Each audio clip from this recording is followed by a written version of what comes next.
cómo debe ser mi oración. Mateo 6, 5 al 15. Lo he titulado El último escalón. La vida cristiana es un progreso. El título del libro de John Bunyan, El progreso del peregrino, que muchos hemos leído, bueno, pues esa es la vida cristiana, un progreso. Siempre descubrimos cosas, y las descubrimos porque la Escritura nos las desvela. Esto podría parecer triste, pero lejos de ser una tristeza, es una alegría, porque demuestra, fijaros, demuestra que estamos vivos espiritualmente, aunque al principio, al verlo así, pueda parecer decepcionante. La alegría no consiste en decirle a los seres humanos que están enfermos y enfermos de muerte. Evidentemente esa no es la alegría. La alegría consiste en vernos que esa enfermedad tiene solución y que esa solución es Cristo. Esas son las buenas noticias. En este sentido os cuento que a mí personalmente esta semana ha sido muy dura, porque me he sentido decepcionado conmigo mismo y eso me ha paralizado. Me ha dejado sin ganas de preparar la predicación, hundido por mi condición, ¿no? Por mi condición de hipócrita delante de Dios, al darme cuenta que muchas veces las intenciones de muchos de mis actos estaban equivocadas, ¿no? Pero enseguida abandoné esa actitud de derrota, porque me di cuenta que se trataba de un ataque del enemigo para inutilizarme, para dejarme quieto. Aprendí la lección, rectifiqué en lo que me di cuenta que tenía que rectificar, pero no me quedé parado. No podía, tenía que estar aquí este domingo dándoos la predicación, pero es que además no quería darle ese triunfo a quien todo me lo quiere quitar, incluso el gozo. Así que si te ha pasado algo parecido esta semana, ánimo, para que la palabra nos siga enseñando y limpiando nuestra condición. Tenemos mucho que aprender, y este aprendizaje lo que va a hacer en mi vida es llevarme cada día más a ser como Jesús, y así poder amar al que me odia, al darme cuenta que en realidad yo soy no solo como Él, sino muchas veces peor que Él. ¿Por qué? Pues como vimos el domingo pasado, porque yo también tengo intenciones ocultas en mi corazón de las que necesito desprenderme para ser libre. Alguien esta semana me confesó algo que ya conocía esta persona de la Escritura, él ya lo conocía, pero que esta semana ha sido como hecho carne en su vida, y es esto, que solo el Espíritu Santo puede convencer, que él no podía convencer a nadie, y ese descubrimiento vino por el Espíritu Santo, no a través del pastor. Le desveló el Espíritu Santo que hacía muchas cosas buenas, pero con intenciones muchas veces ocultas, ¿no? Y que para cambiar eso no podía hacerlo él mismo, tenía que dejarle a Dios que le transformara su corazón, que él no podía. Enhorabuena, de eso se trata, no de estar en tus fuerzas, sino de abandonarte a su gracia. Al darme cuenta que yo no transformo a nadie, que no puedo ni siquiera transformarme yo a mí mismo, al darme cuenta de eso me produce un gran descanso, porque ya no voy en mis fuerzas, dejo que el Espíritu Santo haga su trabajo. Al principio es duro, porque yo lo que pretendo es convencer a las personas de algo que yo veo claro, ¿no? Pero si el Espíritu Santo no toca su corazón, no puedo hacer yo nada, ¿no?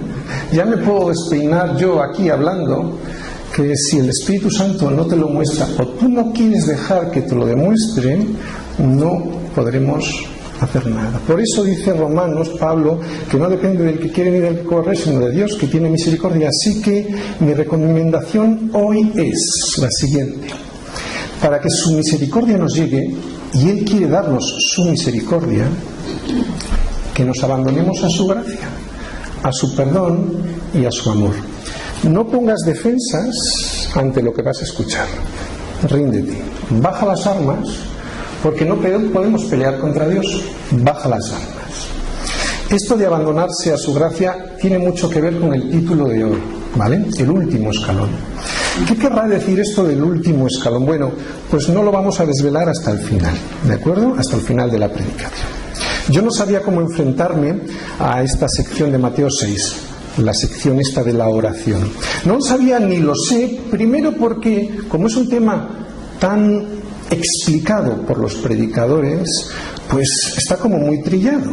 Y segundo, porque tenemos un discipulado sobre la oración que es excelente y que además lo acabamos de terminar y que está basado en esta parte de la Escritura. Así que tenía tres opciones frente a esta porción de la Escritura. O me saltaba esta parte de la Escritura, con la disculpa de que como ya habíamos visto el discipulado, pues que no pasaba nada, la descarté enseguida. La otra opción es que repetía lo que habíamos visto en el discipulado, ¿no? Y no era mala idea, porque repetir las cosas es bueno, somos muy olvidadizos, pero tampoco me gustó. O le rogaba a Dios que me diese palabra fresca, que pudiésemos ver un nuevo perfil de la oración que no habíamos visto hasta ahora. Eso es lo que le he pedido, así que espero que nos ayude el Espíritu Santo, que nos enseñe algo nuevo. Espero que sirva de bendición. Vamos a leer todos los versículos de hoy para tener una idea general. Mateo 6, del 5 al 15. Dice así: y cuando ores, no seas como los hipócritas, porque ellos aman el orar en pie en las sinagogas y en las esquinas de las calles para ser vistos de los hombres. De cierto os digo que ya tienen su recompensa. Mas tú, cuando ores, entra en tu aposento y cerrada la puerta, ora a tu Padre que está en secreto. Y tu Padre que ve en lo secreto te recompensará en público. Y orando, no uséis vanas repeticiones como los gentiles que piensan que por su palabrería serán oídos. No os hagáis pues semejantes a ellos, porque vuestro Padre sabe de qué cosas tenéis necesidad antes de que vosotros le pidáis. Vosotros pues oraréis así: Padre nuestro que estás en los cielos, santificado sea tu nombre. Venga tu reino. Hágase tu voluntad como en el cielo, así también en la tierra. El pan nuestro de cada día, dánoslo hoy. Y perdónanos nuestras deudas como también nosotros perdonamos a nuestros deudores. Y no nos metas en tentación, mas líbranos del mal, porque tuyo es el reino y el poder y la gloria por todos los siglos. Amén. Porque si perdonáis a los hombres sus ofensas, os perdonará también a vosotros vuestro Padre Celestial. Pero si no perdonáis a los hombres sus ofensas, tampoco vuestro Padre os perdonará vuestras ofensas. Vamos a empezar por estos dos versículos últimos, ¿de acuerdo? Y luego vamos desde el principio. Versículo 14 y versículo 15. Porque si perdonáis a los hombres sus ofensas, os perdonará también vuestro Padre Celestial. Más, si no le perdonáis a los hombres sus ofensas, tampoco vuestro Padre os perdonará vuestras ofensas. ¿Qué quiere decir esto? Pues lo siguiente, que el perdón de Dios no es una consecuencia de nuestra acción de perdonar. Es todo lo contrario. Nuestra acción de perdonar a los demás es una consecuencia del perdón de Dios en nuestra vida. Hemos recibido el perdón de Dios. No podemos dar algo que no tenemos, algo que no hemos recibido. Si yo no le dejo que Él me perdone, jamás podré perdonar a los demás. Así que el perdonar a los demás es el resultado, no la condición de recibir el perdón de Dios. Si tú eres capaz de perdonar a los demás, es porque primero has recibido el perdón de Dios. Yo no puedo comprar a Dios, y esto hacen las religiones, esto hacen los religiosos. Yo no puedo comprar a Dios diciéndole: mira cuánto he perdonado, me lo debes. Es absurdo. Mateo 6, esto ya lo hemos visto, creo que lo entendemos bien. Vamos a Mateo 6, versículo 5. Y cuando ores, no seas como los hipócritas, porque ellos aman el orar en pie en las sinagogas y en las esquinas de las calles para ser vistos de los hombres. De cierto os digo que ya tienen su recompensa. Mas tú, cuando ores, entra en tu aposento y cerrada la puerta, ora a tu Padre que está en lo secreto. Y tu Padre que ve en lo secreto te recompensará en público. 7. Y orando no uséis vanas repeticiones como los gentiles que piensan que por su palabrería serán oídos. 8. No os hagáis pues semejantes a ellos, porque vuestro Padre sabe de qué cosas tenéis necesidad antes que vosotros le pidáis. Este sermón del monte nos dice que la verdadera vida es todo lo contrario al sistema de valores de este mundo, ¿no? De hecho, en realidad no es que sea el mundo al revés, este Sermón del Monte.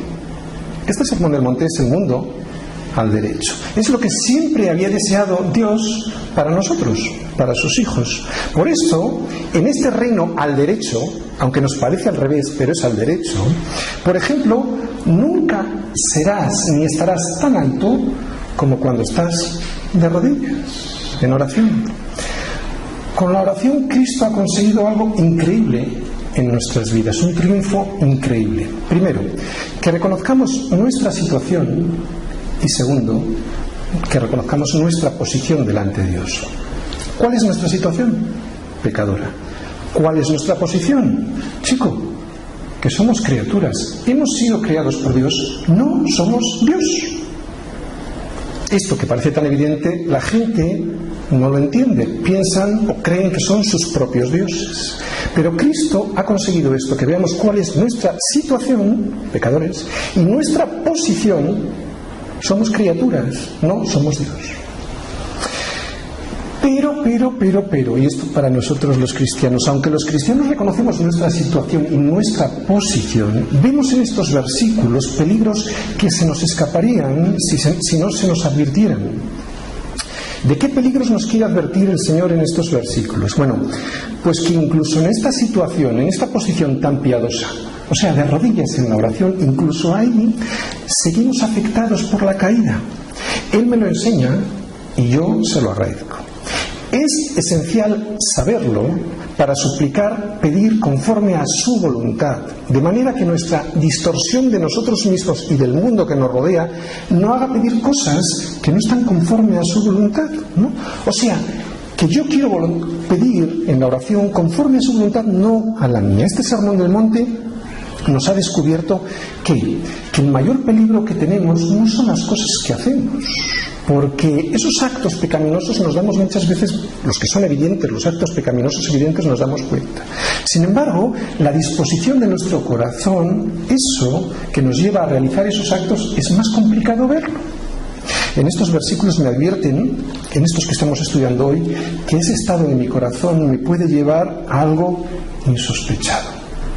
Me puede llevar a que mientras estoy en adoración al Señor, lo que estoy haciendo es adorarme a mí mismo. Lo vuelvo a repetir. Estos versículos me advierten de un estado defectuoso de mi corazón. ¿Recordáis Jeremías? Corazón es engañoso, ¿no? Y estos versículos me lo recuerdan, que incluso en la oración puedo estar llegando a adorarme a mí mismo. En el momento más inoportuno, en el momento en que entro en la presencia de Dios para adorarle. Es tan sutil la forma que tiene el enemigo de actuar en nosotros que incluso ahí de rodillas, ahí incluso podemos estar pensando en nosotros mismos. Y eso es adoración a nuestra persona y no es otra cosa que adorarnos a nosotros mismos en vez de estar adorando a Dios.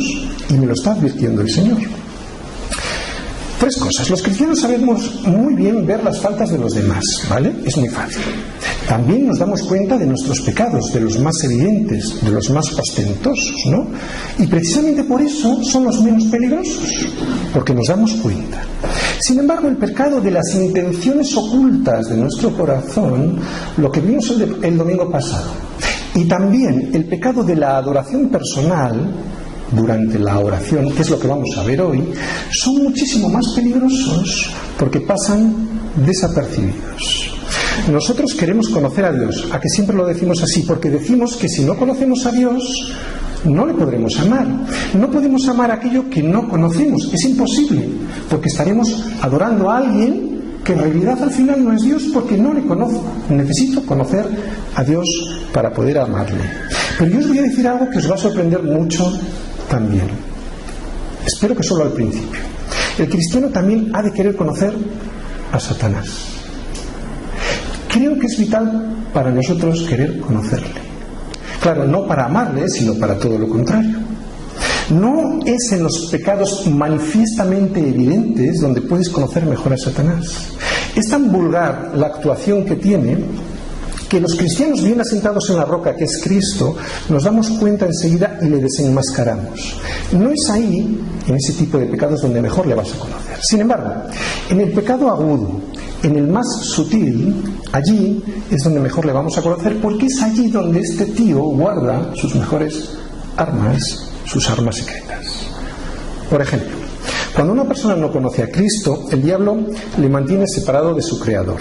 Y lo hace de forma tan ordinaria y tan brutal que no solo le separa de Dios, sino que además le separa de una vida plena aquí en la tierra, ¿no? Pero, sin embargo, cuando una persona llega a Cristo y Satanás ve que su fe le mantiene siguiendo al Señor, ya es cuando saca sus armas más refinadas. Por ejemplo, la religión cristiana. Eres un cristiano firmemente asentado en Cristo. ¿Quieres saber cuáles son esas formas y esas armas secretas que tiene el enemigo? Pues no te vayas a los pecados más evidentes. Vete a la sutileza del engaño más refinado. Yo quiero conocerle para que cuando me ataque con esas armas puedan defenderme y no caiga. Y es Jesús, como siempre, quien mejor nos puede enseñar acerca de esto, ¿verdad? Es el mejor ejemplo. Oye, ¿dónde podemos encontrar un ejemplo de esto en la vida de Jesús? ¿Os acordáis cuando el Espíritu le llevó a Jesús al desierto a orar y a ayunar? ¡Qué casualidad! Fue allí donde le siguió este sinvergüenza. Y esto a Jesús. Así que no te sorprendas que cuando estás de rodillas sea cuando más cerca tengas al enemigo para intentar engañarte. Antes de llegar al Padre Nuestro, porque vamos a estudiar el Padre Nuestro hoy, el Señor nos muestra que solo existen dos formas de orar. Dos y nada más. Una la correcta y la otra la equivocada. ¿Cuál es la forma equivocada? Mirad, la forma equivocada contiene dos errores. Primer error, versículo 5. Y cuando ores, no seas como los hipócritas, porque ellos aman el orar en pie en las sinagogas y en las esquinas de las calles para ser vistos de los hombres. De cierto os digo, que ya tienen su recompensa. Primer error. El primer error en esta forma de orar consiste en que el foco de atención no es aquel a quien diriges la oración, la plegaria, sino que el foco está en uno mismo. En pie para que todos me vean, en las esquinas para estar bien ubicado. Todo para ser vistos por los hombres, así que ya tienen su recompensa, ¿no? La de los hombres, y no recibirán ninguna otra recompensa. Tenemos que eliminar el error de pensar que esto solo les pasaba a los judíos, esto nos puede pasar a nosotros. Segundo error, versículo 7, vamos a saltar un versículo. Versículo 7. Y orando, no uséis vanas repeticiones como los gentiles que piensan que por su palabrería serán oídos. El segundo error consiste en que la longitud y la forma de la oración van a determinar que Dios me escuche más y mejor. Luego veremos en la oración modelo, en el Padre Nuestro, que la duración precisamente no es lo más importante. También hay gente que piensa que las palabras han de ser muy escogidas y excelsas, porque si estamos delante de Dios, Él se merece esto, ¿no? Presentarle todo hermoso. Yo no creo esto. Si Dios es mi Padre, y si yo puedo dirigirme a Él con confianza, puedo hacerlo sin faltarle al respeto, puedo hacerlo con palabras sencillas. Lo que sale de mi alma, lo que sale de mi corazón. Y sabéis, lo que sale de mi corazón a veces es gemido, y eso no es que sea muy excelso. La coinonía que yo tengo con mi Padre, la comunión que yo tengo con Él, me da confianza. Y esto significa que yo puedo dirigirme a Él y contarle mis cosas sin necesidad de tener que fijarme en las palabras. Creo que es más importante la sinceridad y el amor en la comunicación que la ortodoxia en la sintaxis gramatical. Creo que deberíamos centrarnos más en Él, más que en nuestras palabras. De hecho, fijaros, yo creo que centrarnos en nuestras palabras al final es centrarnos en nosotros mismos. A mí las oraciones que más me gustan, las que más hermosas me parecen, son las cortas y con palabras sinceras, y que hacen que tanto quien las pronuncia como quien las escucha son llevados a su presencia, a la presencia de Dios. De manera que ni el uno ni el otro ni el que habla ni el que escucha son conscientes de ellos mismos, sino solo son conscientes de la presencia de Dios. Y esto no significa que pasemos poco tiempo en oración, ¿de acuerdo? No estoy diciendo esto. Es muy curioso como justo antes de explicarnos el Padre Nuestro, el Señor nos dice estas palabras, dice: no uséis vanas repeticiones. Y sin embargo, la mayoría de los religiosos usan el Padre Nuestro como una vana repetición, ¿no? Es increíble cómo viendo y leyendo no ven ni entienden.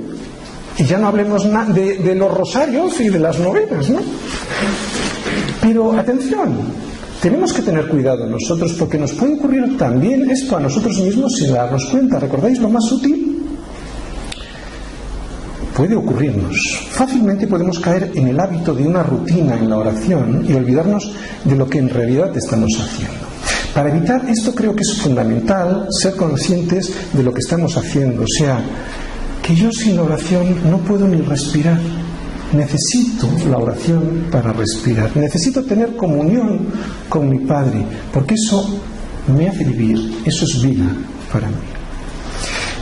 Necesito, como digo, esa comunión para poder vivir, y eso no depende ni de la forma ni de la longitud de la oración. Al que tengo al lado ya no me importa lo que dice, la forma me refiero, sino que voy a la presencia de Dios, solo me fijo en Él. Hemos visto la forma incorrecta. Vamos a ver la forma correcta de orar. Mateo 6:6 dice: mas tú, cuando ores, entra en tu aposento y cerrada la puerta, ora a tu Padre que está en secreto, y tu Padre que está en lo secreto te recompensará en público. Oye, ¿qué quiere decir esto? Varias cosas, básicamente dos. Entra en tu aposento. La letra dice que si quieres orar al Padre, que te encierres en una habitación. Pero el espíritu de esta letra quiere decir otra cosa de lo que aparenta la literalidad. Creo que lo que nos está trasladando el Señor aquí es que lo que nos debe importar cuando oremos es que nos demos cuenta, o sea, que seamos conscientes de quién es Él. Él es Dios y no cualquier colega. Que necesitamos ser conscientes de que Él es Dios, que si somos conscientes de que Él es Dios, ya hemos dado el primer paso para poder entrar en su presencia. Es Dios. No se trata de mí ni de un amiguito cualquiera. Segunda cosa, cerrada la puerta. O sea, que para asegurarme de que estoy siendo consciente de que Él es Dios, he de alejarme de ciertas cosas que me rodean. He de entrar en un aposento privado y cerrado a los ojos de los demás. Por eso hemos de cerrar la puerta, pero no literalmente, no físicamente. En el espíritu esto quiere decir otra cosa. O sea, que cierro la puerta a cualquier influencia del exterior que me pueda apartar de quién es Él. O sea, cualquier cosa que desvíe la atención de quién es Dios. ¿Significa pues que no debo de ir a las reuniones de oración de la iglesia porque parece que me dice que me meta en una habitación? Evidentemente no dice eso. Eso parece que dice la letra. Pero sin embargo iría en contra de muchas partes de la Escritura, en el Nuevo Testamento y en el Antiguo Testamento, donde sí vemos la oración comunitaria. Por lo tanto, repito lo que significa. Primero, que debo darme cuenta de quién es Dios. Por eso entro en mi aposento. Fijaros, no dice en un aposento, en mi aposento. Y segundo, que al cerrar la puerta lo que hago es que ciertas cosas que me rodean las aparto, las alejo, las retiro de mí para centrarme en Él. He de apartar, he de retirar, he de alejar ciertas cosas de mi lado. O sea, me he de olvidar de los demás, incluso me he de olvidar de mí mismo. Esto es lo que significa: entra en tu aposento y cerrada la puerta. Por lo tanto, tú puedes entrar en tu aposento paseando por la calle, puedes entrar en tu aposento en el trabajo, y claro, cuando estás en la iglesia también, y en las reuniones comunitarias de oración, ¿no? Esto ocurre cuando tú estás con otras personas también. Puedes entrar en tu aposento y cerrada puerta, ¿no? Porque los dos elementos claves de lo que nos está hablando aquí es de que tengo que ser, y os lo repito otra vez, tengo que ser consciente de quién es Él, que es Dios, no es mi colega, y segundo, que mi intención en la oración no sea que los demás me vean, sino y por lo tanto me olvido de mí mismo y de mi olvido de los demás. De nada pues me valdrá entrar en mi aposento y cerrar la puerta si hago eso literalmente, pero en vez de estar con Dios estoy conmigo mismo, hablándome a mí mismo, pensando en mí mismo, lleno de mí mismo, y además de todo eso hago todo lo posible para que los demás se enteren que estoy allí, cerrado, ¿no? Porque podríamos estar cumpliendo la letra, pero no el espíritu. Así que tengo que recluirme tanto de los demás como de mí mismo. Mi mente, corazón y alma solo han de estar para Dios, ser consciente de que Él es Dios Todopoderoso y que además es mi Padre, como nos dice en el versículo 8. Vamos a ver Mateo 6, versículo 8. No os hagáis pues semejantes a ellos, porque vuestro Padre sabe de qué cosas tenéis necesidad antes que vosotros le pidáis. ¿Sabes lo que veo yo aquí? Que lo más importante no es concentrarme en las cosas que yo necesito, porque eso sería concentrarme en mí mismo. Y además nos dice por qué, ya que vuestro Padre sabe de qué cosas tenéis necesidad antes de que vosotros le pidáis. Lo que yo aquí veo es que si comprendiésemos lo que acabamos de decir, que Él es Dios y Todopoderoso, y que además nosotros somos, como dice en este versículo, sus hijos, si entendiésemos bien esto a la hora de orar, Él sabe todo lo que necesito, yo no necesitaría abrir mi boca, solo necesito concentrarme en Él. Si fuera realmente consciente de todo esto, Él me bendeciría muchísimo más de lo que yo le pido. Él tiene más ganas de bendecirme de lo que yo tengo ganas. Así que cuando me empeño en centrarme en mí, o en los que me rodean, o en mis peticiones, Él se inhibe, se cruza de brazos, ya no envía bendición. La oración no es algo mecánico. Fijaros, debo descartar la idea de que Dios se interpone entre mí mismo y mis deseos. Este versículo 8 me enseña que debo ver a Dios como ¿qué? Como mi Padre que me quiere bendecir. Y lo vuelvo a repetir, no solo me quiere bendecir, sino que desea bendecirme mucho más de lo que yo deseo ser bendecido. Vamos a ver el Padre Nuestro, ¿de acuerdo? Vamos a ver el Padre Nuestro. Mateo 6, del 9 al 13.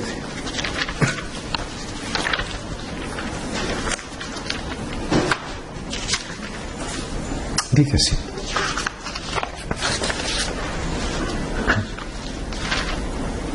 Vosotros pues oraréis así: Padre nuestro que estás en los cielos, santificado sea tu nombre. Venga tu reino, hágase tu voluntad, como en el cielo, así también en la tierra. El pan nuestro de cada día, dánoslo hoy. Y perdónanos nuestras deudas, como también nosotros perdonamos a nuestros deudores. Y no nos metas en tentación, mas líbranos del mal. Vamos a leerlo hasta ahí. Estamos en el centro de la predicación, ¿de acuerdo? Versículo 9, primera parte. Mateo 6, 9, primera parte. Dice: vosotros pues oraréis así. Ahora viene lo que se conoce como el Padre Nuestro. Hay que entender que esto es un modelo de oración, no es un rezo, no es una serie de palabras a repetir sin sentido. Así que si le queremos sacar el máximo partido al Padre Nuestro, tenemos que ver que es un modelo que sí tenemos que repetir en nuestras oraciones, el modelo, pero no las palabras, ¿de acuerdo? Yo en este modelo veo una escalera con diferentes escalones, diferentes peldaños. Por falta de tiempo hoy, y porque ya hemos visto muy en profundidad en nuestro discipulado esta parte de la oración, no voy a utilizar mucho tiempo en los primeros escalones, pero sí en el último escalón. Primer escalón, Mateo 6, 9, segunda parte. Padre nuestro que estás en los cielos. Aquí estoy yo, un hijo lejos de su hogar. Esta tierra no es mi patria. Mi patria está en los cielos. Allí está mi Padre, que además no solo es mío, es nuestro. O sea que tengo hermanos. Por fe me ubico en una posición que a nadie se le ocurriría, que es la de hijo de Dios. Él me dice, por la fe en Jesucristo, que soy llamado hijo de Dios. Atención, Es una posición de máximo rango.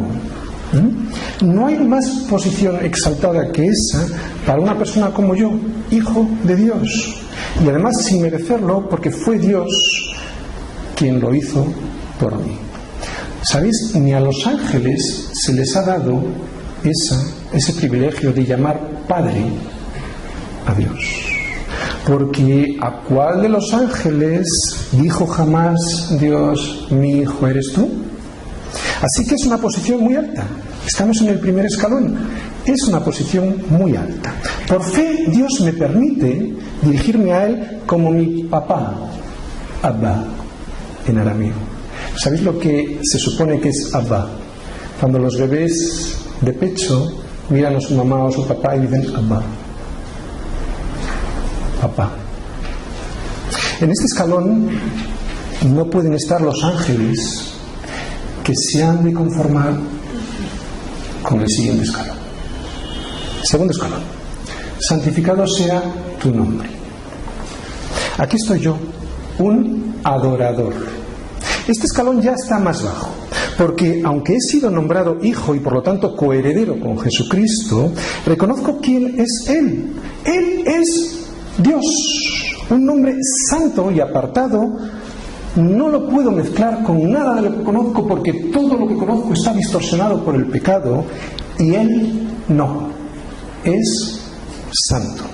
Para que mi oración pueda llegar más alto que el techo de la habitación en la que estoy, la adoración ha de estar siempre presente en mi oración. La adoración no la necesita Dios. La adoración la necesito yo. ¿Sabéis por qué? Porque si yo no adoro a Dios, termino adorándome a mí mismo.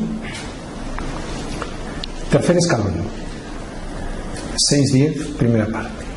Venga tu reino. Aquí estoy yo, un súbdito. Seguimos bajando en la escalera. Ya que el súbdito es un ciudadano raso que no tiene el privilegio de lo que significa el sacerdocio de la adoración. Hasta aquí hemos visto al hijo que adora a su soberano. El reino dice ahí que ha de venir. O sea que no lo puedo traer yo. ¿Os dais cuenta? Venga tu reino. El reino no lo puedo crear yo. El reino ha de venir del cielo. Cuando el hombre intenta crear un reino aquí en la tierra, por ejemplo, un reino de tipo político, ¿no?, un paraíso, ya sabemos lo que ocurre. Termina creando un infierno, y eso lo hemos visto en la historia infinidad de veces. Este reino tiene un rey, que es Cristo. Cristo gobernando mi vida. Por lo tanto, esto ha de estar también en mi oración. ¿De acuerdo? Cristo es mi Rey y Señor. Cuarto escalón.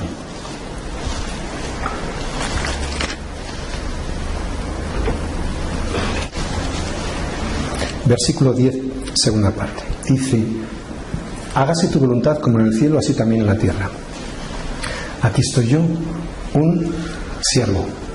El descenso ya se hace cada vez más evidente, ya que un súbdito no tiene por qué ser un siervo. Un siervo es el que sirve, atención, en este reino. Así que en mi oración ha de haber un lugar para pedir servicio, para que me incluyan servir en este reino. ¿Cuántas veces pedimos para ser servidos? Y sin embargo, hasta aquí yo no he visto nada de esto, y ¿sabes qué? Tampoco lo veremos. ¿Cuántas veces pedimos para que nuestra voluntad sea escuchada, sea hecha y responda a Dios aceptando mi voluntad, ¿no? Pero en realidad de lo que se trata es de promover el reino de Dios. El reino de Dios, no mi reino. El reino de Dios aquí en la tierra, y a veces el 90% de nuestras oraciones es para promover mis propias necesidades egoístas, no para que se haga su voluntad, sino la mía. Quinto escalón. El pan nuestro de cada día, dánoslo hoy. Aquí estoy yo, un mendigo. Un mendigo que mendiga pan. Un mendigo que mendiga un solo pan cada día. Alguien así, alguien que tiene que pedir pan todos los días, es alguien pobre de solemnidad. Alguien que no tiene nada que ofrecer a su soberano, nada excepto su mano extendida para pedir un pan al día. Alguien que necesita de la misericordia de su Señor para su sustento diario. Si en mi oración me veo como algo más que como un pobre, pero atención, no un pobre como los que conocemos. Los pobres del primer siglo eran pobres de verdad. Si en mi oración que elevo a Dios me veo mayor que un mendigo de pedir, entonces yo creo que mi oración no será ni siquiera oída, mucho menos escuchada y mucho menos atendida. Sexto escalón, Mateo 6:12. Y perdónanos nuestras deudas, como también nosotros perdonamos a nuestros deudores. Aquí estoy yo, un pecador. Es muy evidente que este escalón se nos hace muchísimo más bajo todavía. Pedir perdón es mucho más difícil que pedir pan. Mis hijos son capaces de pedir pan, pero pedir perdón, eso ya les cuesta más. A mí me pasa lo mismo con mi Padre Celestial. Pedirle pan todavía, pero pedir perdón, eso implica un grado mayor, ¿no? Sin embargo, es fundamental encontrar esto en mi oración con Dios, porque si no lo encuentro, si no considero que mi vida es la de un pecador, eso me envanece, porque pienso que son los demás los que tienen que pedir perdón por lo que me han hecho, y no yo. Antes de llegar al último escalón, que es el centro de nuestra predicación, vamos a hacer un repaso de los 6 escalones anteriores. Un resumen del Padre Nuestro visto como una escalera. En mi oración siempre debiera estar presente este modelo, es un modelo, ¿de acuerdo? Pero con diferentes palabras. Siempre este modelo. Recordar que soy un hijo de Dios, sí, lejos de su hogar, que adora a su Padre soberano, pidiendo un reino en su vida, un reino que tiene un rey que es Cristo, para servir en este reino, no para servirme de él, y teniendo como paga un pan diario debido a mi condición de pecador. Bien, vamos a llegar al título de la predicación. Ahora la cosa se pone más fea, la cosa se agrava, el último escalón. Séptimo escalón. Mateo 6, primera parte del versículo 13. Y no nos metas en tentación, mas líbranos del mal. Aquí estoy yo, un pecador en peligro de volverme todavía más en un peor pecador. Hemos visto esta escalera como un movimiento descendente.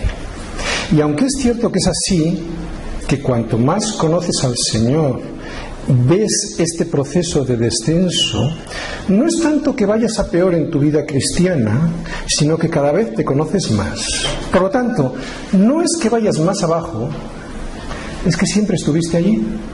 Por lo tanto, lo que yo veo en realidad en esta escalera es un movimiento de ascenso. Y por esto, en realidad, este último escalón no es el más bajo, es el más alto. Es el más alto al que podamos llegar en nuestra oración, ya que cuando llego allí, hay un lugar donde voy a experimentar lo que jamás experimenta ningún hombre que no conoce a Cristo. La gracia derramada sobre mi corazón, sobre mi vida. Claro, ¿cuándo? Cuando me veo un pecador que todavía puede volverse en un peor pecador. No nos metas en tentación no significa que Dios nos tienta, ya que Él no puede tentar ni ser tentado. Lo que significa es que si Él retira su mano de mi vida, si Él retira la bendición de mi vida, yo mismo, no Él, me metería en problemas. Y lo que le pido con no ser tentado es que Dios nunca retire su mano de mi vida, porque si no soy consciente de que yo mismo me iría al abismo. Aún así, el Señor a veces permite situaciones en las que vamos a ser probados. Y aunque esto no nos gusta, el motivo es muy sencillo. No quiere monigotes en su reino, quiere verdaderos hijos, hijos que son una nueva creación y por lo tanto entrenados en la fidelidad. Dios quiere en su reino a un pueblo entrenado en diversas pruebas, un pueblo que ha aprendido a permanecer firme. Esto que acabo de decir, o sea, que Dios permite las pruebas en mi vida, no significa que me tiente. Por eso es correcto pedir: no permitas la tentación en mi vida. Un ejemplo. Yo no nací en una cuna cristiana. Esa prueba a mí me sirvió, fue muy bueno para mí porque Dios lo permitió en mi vida con algún motivo. Él me otorgó, juntamente con la prueba, la salida. Él me salvó. Pero ¿sabéis? Que esto fuera lo mejor para mi vida no significa que sea lo mejor para la vida, por ejemplo, de mi hijo. Él tiene que dar muchas gracias porque Dios le ha salvado desde la cuna de muchas desgracias que hubieran sobrevenido a su vida. Así que la oración de él ha de ser esta: no permitas la tentación y líbrame del mal. Y al revés, ¿dónde estaría yo si hubiese sido sometido a las pruebas a las que habéis sido sometidos algunos de vosotros? Seguramente no habría sobrevivido. ¿Debo estar preparado para la prueba? Sí, pero no debo desearla, sino orar para ser librado del mal. No te jactes de tu fortaleza viene de Cristo. Si Él se aparta un poquito de tu vida, desapareces del mapa. Así que el que piensa estar firme, mire que no caiga, como nos dice Pablo en 1 Corintios 10:12. Y otro ejemplo es Pedro, ¿no? ¿Os acordáis? Mi vida pondré por ti, tu vida pondrás por mí. Y en cuanto le vio las orejas al lobo, le negó no una, sino 3 veces. Por lo tanto, no nos metas en tentación, mas líbranos del mal, significa, primero, que no te jactas de tu fortaleza, de tus fuerzas, no te fías de tu carne, solo te fías, solo tienes confianza en Dios. Y segundo, que no deseas la prueba, sería suicida. El último escalón no es el título de ninguna película. Este último escalón debía ser siempre el puerto de llegada de mi oración sincera con Dios. ¿Te acuerdas al principio de esta predicación? Te dije que el título tenía mucho que ver con abandonarse a su gracia, a su misericordia, a su paz. Esto es lo que significa el último escalón. Que cuando llego allí en mi oración me doy cuenta que soy un pecador en peligro de volverme todavía más en un peor pecador, y eso, cuando me doy cuenta y le pido a Dios que me libre de ello, hace que reciba gracia, abundante gracia en mi vida para salvación. Porque así dijo el alto y sublime, el que habita la eternidad, y cuyo nombre es el Santo. 2 puntos. Yo habito en la altura y santidad, y con el quebrantado y humilde de espíritu, para hacer vivir el espíritu de los humildes y para vivificar el corazón de los quebrantados. Esto es el último escalón, el más alto, porque es allí donde se juntan el cielo y la tierra. Porque tuyo es el poder y el reino y la gloria por todos los siglos. Amén.